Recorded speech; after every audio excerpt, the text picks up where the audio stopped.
حضرت عمر کی شہادت ہے. یہودی بول اٹھا, کافر بول اٹھا, اگر 6 مہینے عمر دنیا میں اور رہتے تو دنیا میں کوئی کافر موجود نہ ہوتا. 6 مہینے.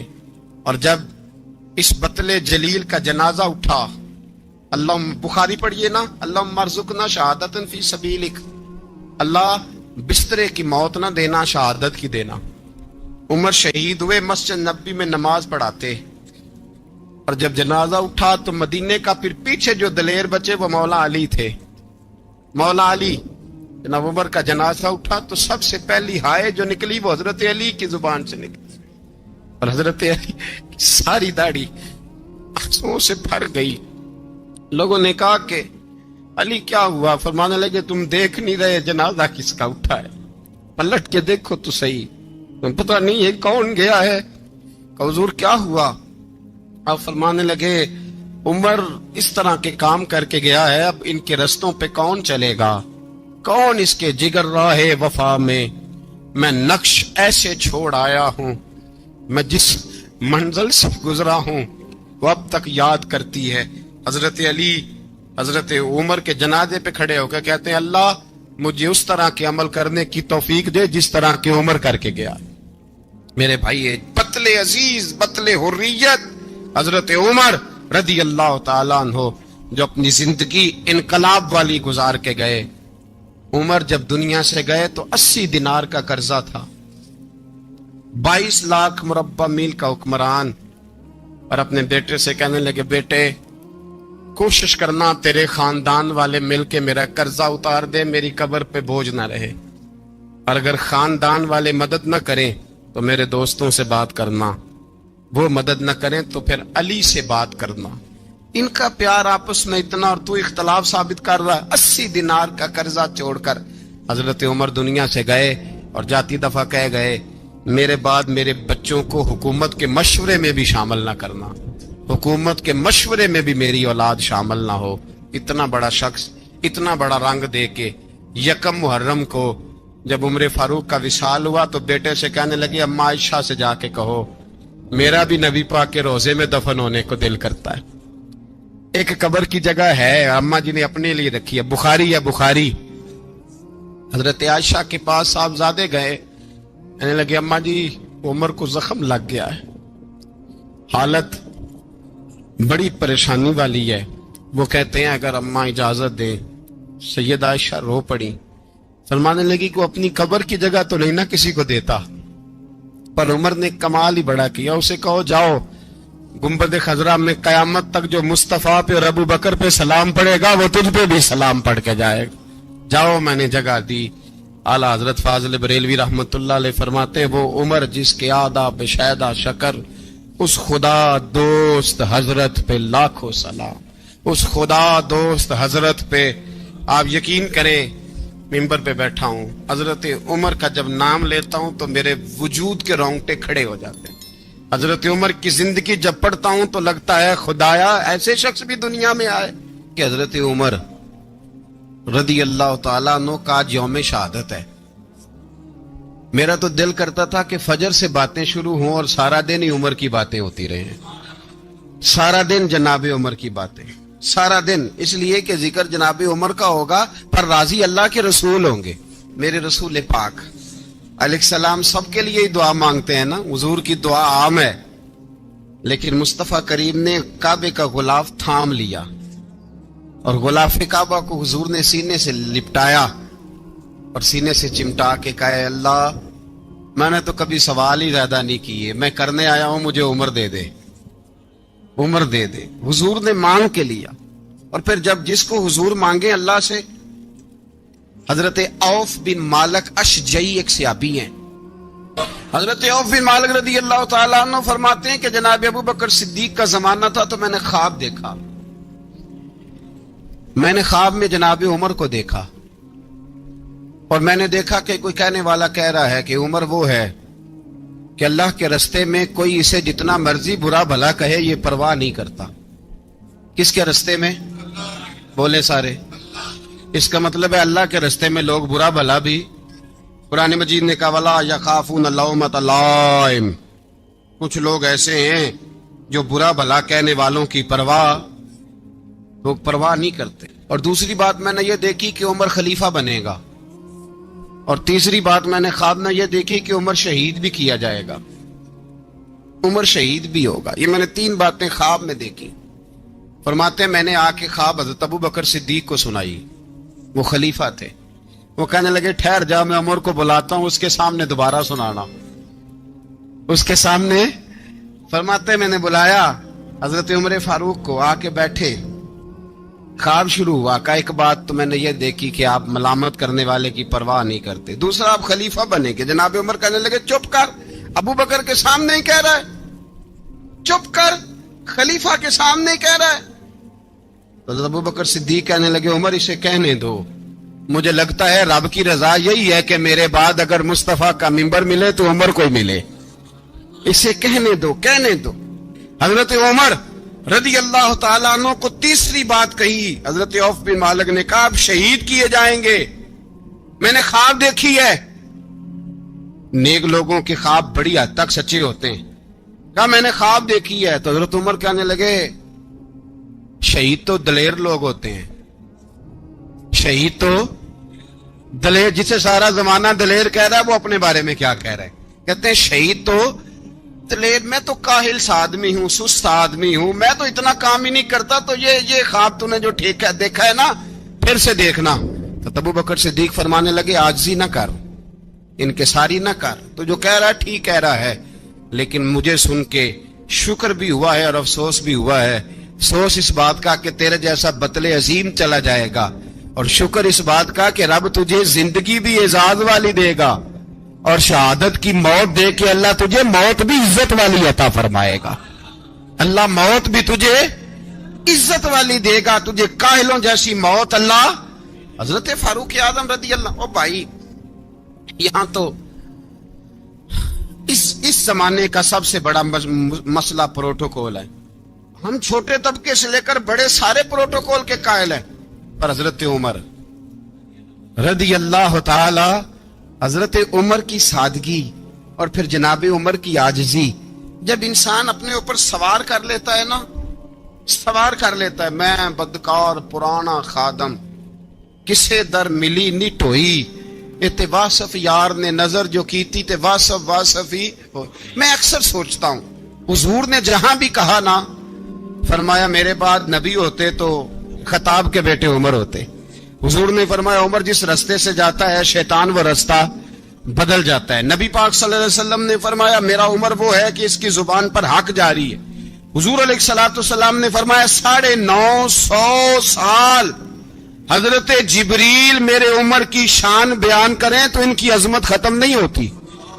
950 سال جبریل عظمت بیان کرے تو ختم نہیں ہوتی. یہ بات ہے حضرت عمر کی. اور فرمایا عمر ابو بکر کی نیکیوں میں سے ایک نیکی ہے, یہ شان ہے عمر فاروق رضی اللہ تعالیٰ عنہ کی. حضور نے فرمایا میرے بعد نبی ہوتے تو عمر ہوتے, جس گلی سے عمر آئے شیطان رستہ بدل جائے. میرے عمر فاروق کی شان 950 سال بیان ہو تو ختم نہ ہو. عمر کی زبان پر اللہ حق بیان کرتا ہے, جو عمر کہتا ہے وہی رب کر دیتا ہے. حضور ساری زندگی فضیلتیں بیان کرتے رہے, عمر جواب میں کیا کہتے ہیں؟ کوئی بتائے نا کہ یہ والی حدیثیں کبھی عمر نے بھی روایت کی ہوں کہ حضور نے میرے بارے میں یہ کہا ہے. یہ روایتیں وہ روایت نہیں کرتے. ان سے جب لوگ کہتے عمر تیری بڑی بات ہے تو عمر رو پڑتے, کہتے میں تو اونٹ چرانے والے باپ کا بیٹا ہوں, میں تو اونٹ چرانے والے باپ کا بیٹا, اونٹ چرا. اس سے آگے عمر گئے ہی نہیں ساری زندگی, اس سے آگے لفظ ہی نہیں ادا کی. اور میں تو بھائی اونٹ چرانے والا, میرا باپ تو اونٹ چرایا کرتا تھا, 10 اونٹ تھے, میری ڈیوٹی ہوتی تھی, سنبھالے نہیں جاتے تھے, ابا ڈنڈوں سے مارتا تھا. ساری زندگی عمر حج کرنے گئے, ایک خشک تنا کھجور کا عمر فاروق رضی اللہ تعالیٰ عنہ نے اس کو اپنے کلاوے میں لیا, رونے لگے.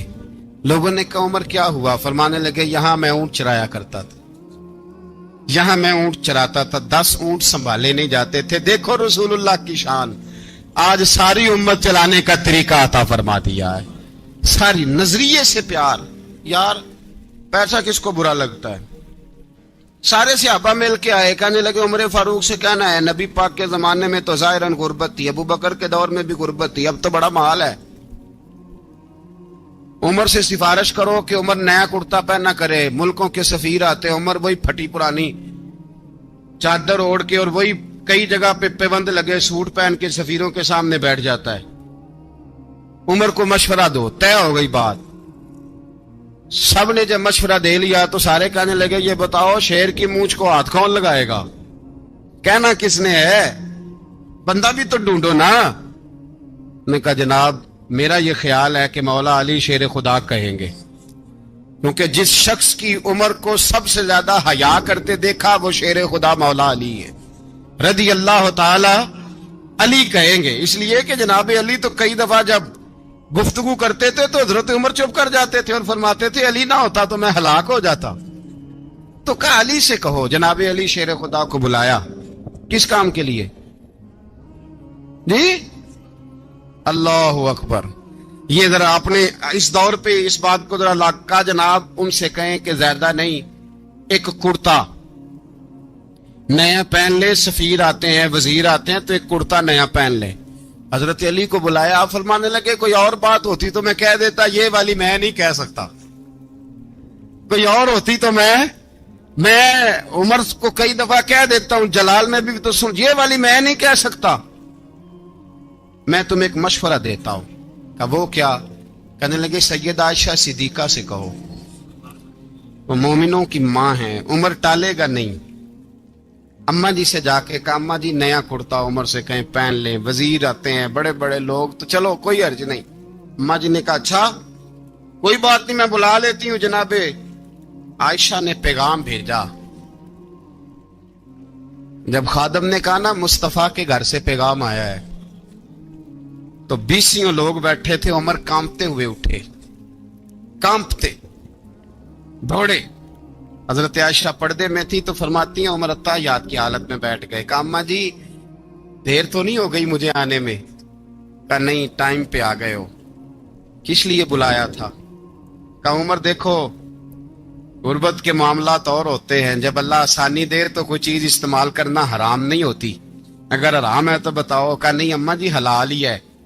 تو فرمایا پھر اتنے سفیر آتے ہیں مشیر آتے ہیں، اب تو مال غنیمت بڑا آتا ہے، ڈھیر لگ جاتے ہیں مسجد میں، تو چل ایک نیا کرتا تم بھی پہن لیا کرو، اور آپ نیا کرتا پہنو گے تو دھاک بیٹھے گی غیروں پر۔ تو صحابہ کا مشورہ ہے کہ آپ نیا لباس پہنے۔ اماں جی کہتی ہے میں نے حکم دیا تو عمر چپ کر گئے، گردن جھک گئی۔ تھوڑی دیر کے بعد سیدنا عمر فاروق نے سر اٹھایا تو داڑھی پہ آنسو گر رہے تھے، رو پڑے، کہنے لگے پاک محبوب کی پاک بیوی جیسے حکم کرتی ہو میں حاضر ہوں، پر مجھے وہ والا لباس پہنانا جو میرے مصطفیٰ نے پسند فرمایا ہے، اگر یہ رنگ رسول پاک کا ہے تو میں حاضر ہوں، اور اگر نبی پاک کا نہیں تو پھر جیسے آپ حکم کریں۔ جناب عائشہ کہتے ہیں عمر روئے تو میں زیادہ روئی، میرا پلو بھیگ گیا آنسوؤں سے۔ میں نے کہا عمر آپ جائیے۔ عمر یوں نکلے تو جو صحابہ کھڑے تھے وہ کونے میں تھے، سارے آ گئے۔ کہا اماں جی کیا بناؤ؟ فرمایا بھائی تم سب جو باتیں کہتے ہو وہ اپنی جگہ ٹھیک ہیں، پر عمر جو بات کرتا ہے وہ سب سے زیادہ ٹھیک ہے۔ عمر جس پہلو پر بات کرتا ہے وہ یار ایسی عاجزی، ایسا رنگ، ایسا انداز، ایسا طرز حیات، ایسی زندگی، اولاد کے معاملے میں لوگ بزدل ہو جاتے ہیں، بزدل۔ پر حضرت عمر کا بیٹا مصر گیا، وہاں سے کمائی کر کے لایا، تجارت کرنے گیا، لاکھوں کا مال۔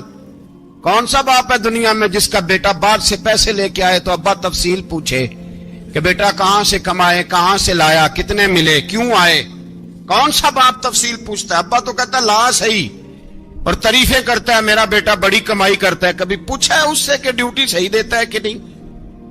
کبھی پوچھا ہے کہ تو ایمانداری کی روزی لاتا ہے کہ حرام کی کماتا ہے؟ یہ باپ کی ذمہ داری ہے، یہ اماں کی ذمہ داری ہے۔ پھر کہتا ہے بیماری کیسے آ گئی، پریشانی کیسے آ گئی؟ تو نے کبھی سوال کیا اپنی اولاد سے؟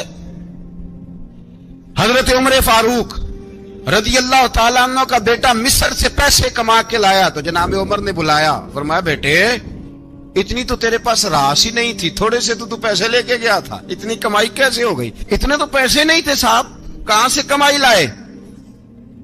اس نے کہا ابا جی وہ جو میرے چچا ہے نا مصر کے گورنر، آپ کے دوست، انہوں نے میری مدد کی ہے۔ فرمایا جتنے لوگ گئے تھے سب کی ہے مدد اس نے؟ کہا نہیں صرف میری کی۔ فرمایا تیری کیوں کی؟ تیری کیوں کی؟ کہا حضور آپ کے دوست ہیں۔ فرمایا چپ کر، حضور انہوں نے مجھے اتنے پیسے دیے، میں نے کاروبار میں ڈالے تو نفع آیا تو میں ان کی رقم دے کے۔ فرمایا خاموش ہو جا، باقی جتنے لوگ گئے تھے سب کی مدد کی اس نے؟ کہا نہیں حضور صرف میری کی۔ فرمایا اس نے تیری مدد نہیں کی، اس نے خلیفہ کے بیٹے کی مدد کی، اس لیے کہ وہ خلیفہ کو اپنے حق میں نرم کر سکے۔ فرمایا آدھا مال تیرا ہے، آدھا مال غنیمت کا ہے، مال خزانہ کا ہے، مسلمانوں کا ہے، اس لیے کہ تو جو وہاں سے مال کما کے لایا ہے وہ اپنے باپ کے خلیفہ ہونے کی وجہ سے کما کے لایا ہے، لہذا رکھ ادھر۔ یہاں کہتے ہیں کدھر سے آیا، کیسے آیا، کون سا حساب دیں، کیا کریں؟ او بھائی حضرت عمر رضی اللہ تعالیٰ عنہ کا اپنی اولاد کے بارے میں یہ رنگ ہے۔ ایک جنگ سے نا خوشبو آئی، خوشبو بڑی مہنگی ہوتی تھی، عرب میں خوشبو آج بھی بڑی مہنگی ہے، وہ زیادہ استعمال کرتے ہیں۔ میری باتوں کی سمجھ آ رہی ہے میرے بھائیوں؟ بڑی مہنگی خوشبو تھی۔ جب وہ خوشبو آئی تو حضرت عمر نے کہا، گھر میں پہلے پہنچی حضرت عمر کے، چونکہ زیادہ عورتیں استعمال کرتی تھی گھر کے اندر خوشبو، مرد بھی لگاتے تھے۔ حضرت عمر نے اپنی بیوی سے کہا، آپ کی زوجہ تو تھی وہ بڑی خوشبو کو پسند کرتی تھی۔ حضرت عمر نے اپنی زوجہ سے کہا کہ خوشبو لاؤ، میں نے ایک عورت کی ڈیوٹی لگائی ہے، وہ خوشبو تول کے نا تو حصہ برابر صحابہ میں بانٹ دے گی۔ تو آپ کی زوجہ کہنے لگی کسی بی بی کی ڈیوٹی لگانے کی کیا ضرورت تھی، میں جو موجود تھی میں بانٹ دیتی ہوں تول کے حصہ برابر۔ آپ نے فرمایا نہیں تو رہنے دے، فلانی بی بی بانٹے گی۔ حضور میں نے بھی بانٹنی ہے، میرے پہ کچھ حق ہے؟ آپ نے فرمایا نہیں، تو تفصیل نہ پوچھ، تو خوشبو دے دے، کوئی اور بانٹے گی۔ خاتون خانہ تھی نا، کہنے لگی نہیں مجھے بھی آج آپ کو بتانا ہی پڑے گا کہ کوئی جو بانٹ سکتی ہے تو میں کیوں نہیں بانٹ سکتی؟ زوجہ کہتی عمر نے بات کی تو میری چیخیں نکل گئی۔ حضرت عمر فرمانے لگے جب تو خوشبو بانٹے گی نا تیرے ہاتھوں کو بھی لگے گی، تیرے دوپٹوں کو بھی لگ جائے گی۔ اگر رب کریم نے مجھ سے سوال پوچھا کہ عمر خوشبو تو مسلمانوں کی تھی، تیری بیوی کے دوپٹے کو کیوں لگ گئی، تو میں اللہ کے حضور کیا جواب دوں گا؟ اگر اللہ نے یہ سوال کیا کہ تیری بیوی نے کیوں لگائی، وہ تو حصہ تھا مسلمانوں کا، تو نے تیری بیوی نے کیوں لگائی؟ تو فرمایا میں نہیں چاہتا کہ اللہ کے حضور مجھے اور تجھے باز پرس ہو، لہذا کسی اور کو بانٹنے دے۔ زوجہ روئی اور تڑپ کے کہنے لگی عمر مجھے لگتا ہے صبح قیامت بھی تیری بیوی ہونے کی وجہ سے اللہ مجھے جنت عطا فرما دے گا، تیری زوجہ ہونے کی برکت سے۔ بھائی یہ معیار رکھا، خدا کی قسم ایسا شخص تاریخ میں دوبارہ نہیں آیا۔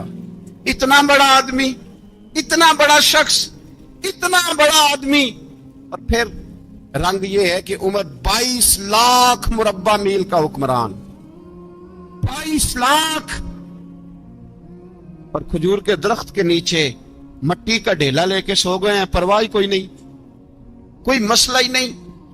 2 غلام ساتھ بیٹھے تو ایک روٹی حضرت عمر نے گھر سے منگوائی، تھوڑا سا سرکہ، تو غلام کہنے لگے ہم نے بھی کہانی ہے۔ فرمایا کوئی حرج نہیں، روٹی کو پیٹ بھر کے کھانا ضروری تو نہیں، 3 حصوں میں بانٹ لیتے ہیں۔ ایک آدمی آیا ہوا تھا مصر کا رہنے والا ملنے کے لیے، اس نے پوچھا عمر کدھر ہے، تو کہا وہ ادھر جاؤ مسجد میں بیٹھے ہوں گے، اور واپس آیا تو کہنے لگا وہاں تو 3 غلام بیٹھے ہیں، ایک روٹی بانٹ کے کھا رہے ہیں، لگتا ہے کئی دنوں سے روٹی نہیں ملی۔ کہا 3 غلام تو کوئی نہیں، وہاں 2 ہی تھے، تیسرے تو امیر المومنین تھے۔ اس نے کہا نہیں 3 غلام ہیں، کپڑے بھی ایک طرح کے پہنے ہوئے، بلکہ 2 کے تو پھر صحیح ہیں، تیسرے کے تو زیادہ ماڑے ہیں، کپڑے بھی ایک طرح کے، کھانا پینا بھی ایک طرح کا، اور ان کا نشست برخاست بھی ایک طرح کی ہے، لہذا کوئی فرق نہیں۔ حضرت ابو ہریرہ کہتے ہیں میں لے کے آیا، اور جناب عمر کو جب میں نے کچی زمین میں تامت سمیٹ بیٹھے دیکھا تو میں رو پڑا۔ میں نے اس مصر سے آنے والے کو کہا تو اس کے جلوے دیکھ، اگر اس کی ذات میں اتنا حسن ہے تو محمد عربی کا مقام کیا ہوگا؟ یہ مقام غور ہے، مقام غور۔ ایک آدمی کو آپ نے دیکھا آنکھوں سے نابینا ہے اور بھیک مانگ رہا ہے، تو حضرت عمر کو نظر آ گیا، فرمایا کون ہو؟ اس نے کہا میں یہودی ہوں۔ فرمایا بھیک کیوں مانگتے ہو؟ کہا جب تک تندرست تھا مسلمانوں کو جزیہ دیتا تھا، بوڑھا ہو گیا ہوں کیا کروں؟ حضرت عمر نے گھوڑے کی پشت پہ بٹھایا کافر کو، گھوڑے کی پشت پہ بٹھایا اور بٹھا کے مدینے لائے۔ حضرت علی شیر خدا وزیر خزانہ تھے، فرمایا علی اس کا وظیفہ جاری کرو۔ کہا یہ کون ہے؟ فرمایا یہ یہودی ہے لیکن یہ ہمیں جزیہ دیتا رہا، بوڑھا ہو گیا بیچارہ، بھیک مانگنے پہ مجبور ہے، ہماری حکومت کے اندر رہتا ہے، اس کا پورا وظیفہ جتنا خرچہ اتنا وظیفہ لگاؤ۔ حضرت علی کہتے ہیں میں وظیفہ لگا رہا تھا اور وہ میرے نبی کا کلمہ پڑھ رہا تھا، وہ رسول اللہ کا کلمہ پڑھ رہا تھا۔ یہ مزاج، یہ نہیں کہ کافر۔ حضرت عمر نے گورنروں کو خط لکھے تھے کہ زبردستی کسی کو مسلمان نہیں کرنا، جہاں ان کی عبادت گاہیں بنی ہو گرانی نہیں، کوئی مندر کوئی گرجا ضائع نہیں کرنا، بات دور نکل جائے گی۔ اور میں اپنے مضمون پہ رہتا ہوں، اہل بیت کا پیار اگر سکھایا ہے تو جناب عمر نے سکھایا ہے رضی اللہ تعالی عنہ۔ امام حسن ملنے، آپ یقین کریں میں جب اس واقعہ کو پڑھتا ہوں تو میرا دل جھوم جاتا ہے، میں کہتا ہوں یار ڈاڈا ہونا اپنی جگہ پہ، عشق ہونا اپنی جگہ پہ، انسان کا باوقار ہونا اپنی جگہ، جہاں کھڑے ہونا تھا وہاں یہ کھڑے ہوتے تھے اور جہاں جھکنا تھا وہاں یہ ان لوگوں میں اقبال نے کہا تھا تیری نگاہ ناز سے دونوں مراد پا گئے، عقل غیاب و جستجو عشق حضور و اضطراب۔ جہاں اگر آیا ہے سامنے کیسر و کسرا تو عمر جیسا دلیر کوئی نہیں، اگر سامنے آیا ایران کا بادشاہ تو عمر جیسا تگڑا کوئی نہیں، اگر آیا ہے سامنے غسان کا بادشاہ تو عمر جیسا عادل کوئی نہیں، لیکن اگر علی کا بیٹا آیا ہے، اگر فاطمہ کے لال پارے آئے ہیں تو پھر فاروق اعظم سے جیسا محب کوئی نہیں، پھر ان سے جیسا پیار کرنے والا کوئی نہیں۔ اندر بیٹھے ہیں جناب عمر، اندر تنہائی میں کچھ وزیروں سے گفتگو ہو رہی ہے، میٹنگیں جاری ہیں۔ آپ کے بیٹے ملنے آئے جناب عبداللہ ابن عمر، ابا جی ملنے آئے، بات ٹھہرو بات کر رہا ہوں، کوئی نہ اندر آئے۔ صاحبزادہ باہر کھڑا ہے، تھوڑی دیر گزری تو امام حسن بھی آ گئے۔ کون آئے؟ آپ کو جو ملے گا امام صاحب کا نام لینے سے، وہ سردار ہیں جنتی۔ کون آئے؟ سارے بولیے امام حسن، تیری نسل پاک میں ہے بچہ بچہ نور کا، تو ہے نے نور تیرا سب کا رانا۔ امام حسن آئے تو حضرت عبداللہ ابن عمر کو دروازے پہ کھڑے دیکھا، کہا امیر المومنین کہاں ہیں؟ کہنے لگے حضرت عمر کے بیٹے۔ کہنے لگے وہ اندر بیٹھے، کچھ میٹنگ ہو رہی ہے اور انہوں نے کہا کوئی اندر نہ آئے، لیکن آپ جانا چاہیں تو چلے جائیں، آپ جانا چاہیں تو، تیری نسل پاک میں ہے بچہ بچہ نور، آپ جانا چاہیں تو چلے جائیں۔ تو انہوں نے کہا جب آپ باہر کھڑے ہیں تو مجھے کوئی اتنا ضروری کام نہیں، اور ابھی زور کی نماز تھوڑی دیر میں ہوگی، میں مسجد میں مل لوں گا امیر المومنین سے۔ یہ بات کہہ کے امام حسن چلے گئے۔ یار اتنی بڑی بات نہیں تھی، اتنی بڑی بات نہیں تھی۔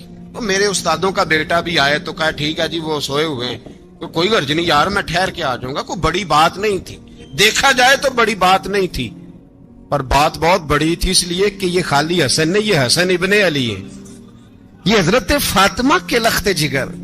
حضرت عمر باہر نکلے، عبداللہ ابن عمر سے پوچھا کوئی آیا تو نہیں؟ تو کہا حضور امام حسن آئے تھے۔ تو کہا پھر شہزادے کو اندر کیوں نہیں بھیجا؟ کہا میں نے کہا تھا۔ وہ کہنے لگے اگر امیر المومنین مصروف ہیں تو میں ظہر میں مل لوں گا۔ حضرت عمر رونے لگے، فرمایا بیٹے تو نے اچھا نہیں کیا۔ پھر مسجد نہیں گئے، سیدھے امام حسن کے دروازے دستک دی، امام حسن باہر آئے، کہا شہزادے آئے تھے تو ملے کیوں نہیں؟ امام حسن کہنے لگے حضور آپ کا اپنا بیٹا دروازے پہ کھڑا تھا، آپ کا اپنا بیٹا دروازے پہ کھڑا تھا، اور منع بھی کیا تھا آپ نے تو میں زور میں مل لیتا۔ حضرت امام حسن فرماتے جوش جذبات میں جناب عمر نے سر سے پگڑی اتار دی، جوش جذبات میں کہنے لگے حسن میرے بیٹے کا اور آپ کا کیا مقابلہ؟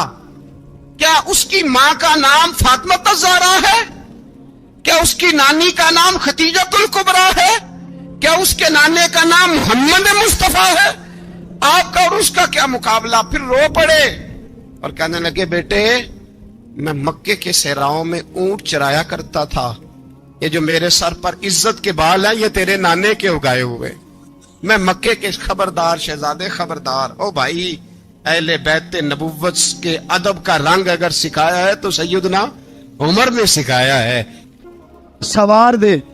فرماتے جب پہنچے نا دار ارقم میں تو دروازے پہ حضرت امیر حمزہ کھڑے تھے. حضرت امیر حمزہ، ایک شخص کہنے لگا حضرت امیر حمزہ سے عمر آ رہا ہے. فرمایا آنے دو. کہا حضور وہ تلوار بھی گلے میں لٹک رہی ہے. فرمایا آنے دو. وہ اگر عمر ہے تو میں بھی امیر حمزہ ہوں. وہ اگر عمر ہے تو انا اشہد اللہ و رسول ہی، میں اللہ رسول کا شعر ہوں، آنے دو. کہا آپ کیا کریں گے؟ کہا ادب ملحوظ رکھے گا تو خاطر سے بٹھائیں گے، نمونہ اس کو ہم خلق محمد کا دکھائیں گے. اگر نیت نہیں اچھی تو میں اس کو قتل کر دوں گا، اسی کی تیغ سے سر کاٹ کے چھاتی پہ دھر دوں گا. میں آنے تو دو، آنے دو عمر کو. حضرت عمر آئے، دروازے میں داخل ہوئے. صحابہ فرماتے کہ حضور نے شور سنا. فرمایا کون ہے دروازے پہ؟ فرمایا عمر. فرماتے حضور اٹھے تیزی سے، چادر گر گئی. چادر حضور تیزی سے اٹھے، کھول دو دروازہ. حضور عمر کے گلے میں تلوار ہے. فرمایا پھاٹک کھول دو. یا رسول اللہ عمر آپ کا دشمن. فرمایا کھولو دروازہ. کہا یا رسول اللہ خطاب کا بیٹا. فرمایا کھولو دروازہ. یا رسول اللہ ابو جہل کا رشت. فرمایا کھولو دروازہ. حضور ماجرا کیا ہے؟ فرمایا وہ اپنے آپ نہیں آیا، میں نے رات اللہ سے دعا مانگی ہے، میں نے مانگ کے لیا ہے، میں نے مانگ کے لیا. وہ اپنے آپ تھوڑا آیا ہے. مانگ. کھولا دروازہ، آنے دو. حضرت عمر جھٹ سے دروازہ کھلا نا، رسول پاک سامنے کھڑے ہو گئے. کیا منظر تھا؟ ابو بکر فرماتے ہیں تمہیں کیا بتائیں کیا منظر تھا. حضرت ارقم فرماتے ہیں تمہیں کیا بتائیں کیا منظر تھا. میرے حبیب کی گردن تنی ہوئی ہے، آنکھوں میں آنسو بھرے ہیں پر نیچے نہیں گرتے. آنسو بھرے ہیں آنکھوں لیکن نیچے ٹپکتے نہیں. میرے رسول پاک آگے بڑھے، عمر کی گردن جھکی ہوئی ہے. عمر اوپر نہیں دیکھتے. حضور آگے بڑھے، جا کے حضرت عمر کا کندھا زور سے ہلایا. فرمایا کیا پروگرام ہے تیرا؟ کیا ارادہ ہے تیرا؟ بول. حضرت فاروق اعظم آنکھ یوں اٹھا کے کہنے لگے سونیا بس اب کلمہ پڑھنے کا ارادہ ہے. سونیا کلمہ پڑھنے کا. صحابہ فرماتے ہیں پتہ نہیں کیا ہوا، پتہ نہیں. حضور کا اتنا جوش ہم نے کبھی نہیں دیکھا. نبی پاک کو نعرہ لگاتے ہم نے پہلے کبھی نہیں دیکھا. جب عمر نے کہا نا سونیا کلمہ پڑھنے آیا ہوں، فرماتے ہیں رسول پاک کے جو آنسو بندے ہوئے تھے نا وہ ٹپ سے نیچے گرے اور حضور نے فرمایا اللہ اکبر، اللہ اکبر. فرماتے ہیں حضور نے جب اللہ اکبر کہا تو سارے صحابہ بھی کہنے لگے اللہ اکبر، اللہ اکبر، اللہ اکبر. حضرت عمر فاروق کا عدل اور حضرت فاروق اعظم کا انصاف، اس کو دنیا جانتی بھی ہے، مانتی بھی ہے. حضرت فاروق اعظم رضی اللہ تعالیٰ عنہ قاضیوں کا تقرر کرتے وقت سب سے زیادہ احتیاط کرتے تھے کہ بندہ کس قسم کا ہے، اس کا مزاج کیا ہے، معاشرے میں اس کا وقار کیسا ہے، اس حساب سے اس کو تقرر کرتے تھے قاضی کے لیے. اور کیا حال تھا؟ حضرت زید بن ثابت رضی اللہ تعالیٰ عنہ کو آپ نے قاضی مقرر کیا، بعد میں معزول کر دیا. کیوں آپ نے معزول کیا ہے؟ تو حضرت عمر کہنے لگے اس کی وجہ ہے. ایک دن ایک شخص نے، حضرت ابی بن کعب نے مجھ پر مقدمہ کیا، حضرت عمر پر مقدمہ کر دیا. تو فرماتے ہیں کہ میرے سامنے میں دیکھ رہا تھا، جب میں عدالت میں پہنچا تو زید بن ثابت نے میرا کھڑے ہو کے استقبال کیا، اور جب مدعی آیا ہے تو وہ بیٹھے رہے ہیں. تو میں نے کہا کہ جب آپ دونوں میں ملتے وقت انصاف نہیں کر رہے تو فیصلے میں کیسے انصاف کریں گے؟ آپ اس قابل نہیں کہ آپ کو قاضی بنایا جائے. معزول کر دیا. اگر میں بحیثیت مجرم، بحیثیت ملزم آیا ہوں، اگر آپ نے میرا کھڑے ہو کے استقبال فرمایا تو پھر مدعی کا تو زیادہ حق بنتا تھا. اور ہم پر اعتراض ہے کافر کا، وہ کہتے ہیں تم عدل نہیں کر سکتے. بولا آدمی ہے نا، وہ دیکھتا ہے آج کل کے مسلمانوں کو، آج کل کے مسلمانوں کو دیکھ کے رائے قائم کرتا ہے. ہم اسے کہتے ہیں ہاں آج کل کے مسلمان نہ دیکھ، وہ جنہوں نے ڈائریکٹ نبی پاک کی نکاح سے فیض پایا تھا انہیں دیکھ. ڈائریکٹ جو رسول پاک کی نکاح کے فیض یافتہ تھے، عدل و انصاف سے بھر دی دنیا. حضرت فاروق اعظم، عمر بن عاص مصر کے گورنر تھے، حضرت فاروق اعظم نے انہیں متعین کیا تھا. ان کے بیٹے کا مصر میں جھگڑا ہو گیا کسی عام آدمی کے ساتھ، گورنر کے بیٹے کا، اور گورنر کے بیٹے نے اس مصری کو، ایک عام آدمی کو درے مارے. تجھے پتہ نہیں میں گورنر کا بیٹا ہوں؟ مصری نے کیا کیا، گھوڑے پہ بیٹھا سیدھے مدینے آ گیا، سیدھا مدینے. حضرت فاروق اعظم کے در دولت پہ پشت سے کپڑا اٹھایا، پشت سے اس نے اپنے نشان دکھائے تو جناب عمر کی آنکھوں میں آنسو آ گئے. ایک عام آدمی ہے، جانتے کوئی نہیں، تمہیں رو پڑے اتنا ظلم، اور میری سلطنت میں کوڑے برسے تیری پشت پہ، فوراً بھیجا، جاؤ بلا کے لاؤ. حضرت عمر بن عاص اپنے بیٹے سمیت آئے، بڑی عدالت ہے. حضرت فاروق اعظم کے لفظ، فرمایا اس کو اس کی ماں نے آزاد پیدا کیا تھا، تو نے اسے کیوں غلام بنایا ہے؟ اس کی ماں نے آزاد جنا تھا، تو نے کب سے لوگوں کو غلام؟ کہا بیٹے یہ کیا کہتا تھا؟ یہ کہتا تھا میں گورنر کا بیٹا ہوں، تجھے تو جانتا نہیں. فرمایا اب یہ بڑی عدالت ہے، کوڑا پکڑ اور اس گورنر کے بیٹے کی پشت پہ برسا اور اسے کہہ تو گورنر کا بیٹا ہے، میں محمد کا غلام ہوں صلی اللہ تعالی علیہ وسلم. اسے بتا، اسے اب بتلا کہ تو گورنر کا بیٹا ہے نا، میں نبی پاک کا غلام ہوں، اور جو مصطفیٰ کے غلام ہوتے ہیں وہ سارے برابر ہوا کرتے ہیں. حضرت فاروق اعظم کا عدل، جناب فاروق اعظم کا انصاف. جناب فاروق اعظم رضی اللہ تعالیٰ عنہ، روم کا ایلچی آیا نا حضرت عمر فاروق کے پاس، تو وہ کہتا ہے میں پیغام لے کے آیا اپنے بادشاہ کا، اور میں سفیر تھا، میں بڑے ملکوں میں گیا، بڑے بادشاہ دیکھے، بڑے امیر دیکھے. حضرت فاروق اعظم رضی اللہ تعالیٰ عنہ کے دربار مجھے بھیجا گیا. جب پہنچا تو میں نے مسلمانوں سے کہا تمہارے بادشاہ کا دربار کہاں ہے؟ انہوں نے کہا نہ ہمارا بادشاہ ہے، نہ کوئی دربار ہے، نہ بادشاہ ہے، نہ کوئی. اچھا تو پھر وہ کدھر بیٹھتے ہیں؟ کہا یا مسجد میں ملیں گے یا اپنے جھونپڑے میں ملیں گے. تو کہا تمہارا بادشاہ بھی کوئی نہیں؟ کہا بادشاہ نہیں، ہم مومن ہیں، ہمارا ایک امیر ہے جس سے امیر المومنین کہا جاتا ہے. وہ شخص کہتا ہے میں مسجد گیا، میں نے کہا عمر کدھر ہے؟ انہوں نے کہا جی ابھی نکلے تھے ادھر ہی ہوں گے. میں نے کہا یہ کیسا بادشاہ ہے؟ کوئی کہتا ادھر ہوں گے، کوئی کہتا ادھر ہوں گے. یہاں تو صوبائی وزیر صاحب سڑک سے گزرے تو سارے روڈ 3 گھنٹے بلاک رہتے ہیں، اور یہ کیا چکر ہے کہ لاکھوں مربع میل کا حکمران، کوئی کہتا اس گلی میں گیا، کوئی کہتا اس گلی میں گیا، یہ کیسا بادشاہ ہے؟ کدھر ہے عمر؟ انہوں نے کہا یہی تھا. دوسرے سے پوچھتا جو وہ باغ کی طرف گئے، باغ میں گئے تو وہ ایلچی کہتا ہے میں نے باغ والے سے پوچھا کہ یہاں تمہارا امیر کدھر ہے؟ انہوں نے کہا وہ درخت دیکھ رہے ہو؟ کہا حضرت دیکھ رہا ہوں. اس درخت کے نیچے وہ ایک شخص جو سویا ہوا ہے نا، مٹی کا ڈھیلا سرہانہ بنا کے، وہ درخت کے نیچے مٹی کے ڈھیلے کا سرہانہ بنا کے جو بندہ سویا ہے وہی ہمارا امیر ہے. وہ سامنے حضرت سیدنا عمر فاروق کے پاس وہ بندہ جا کے کھڑا ہو گیا. وہ کہتا ہے کہ پسینہ گر گر کے نا مٹی کے ڈھیلے پہ گارا بنا رہا تھا، پسینہ گر گر کے مٹی کا ڈھیلا، وہ تر تھا. حضرت فاروق اعظم سو رہے تھے. کہنے لگا میں 20 اور درجنوں بادشاہوں کو دیکھ چکا تھا جن کی آنکھیں 10 گن. حضرت عمر کی آنکھ کھلی، تامت سمیٹی اٹھ کے بیٹھ گئے. کدھر آیا ہے؟ کہنے لگا حضرت جی آیا تو کسی اور کام تھا، آیا تو کسی، لیکن اب کام کوئی اور بن گیا ہے. آپ نے فرمایا اب کیا کام بنا ہے؟ کہنے لگا میرا کام یہ بنا ہے کہ میرا بھی دل کیا میں بھی کلمہ پڑھوں اور نبی پاک کا غلام بن جائے.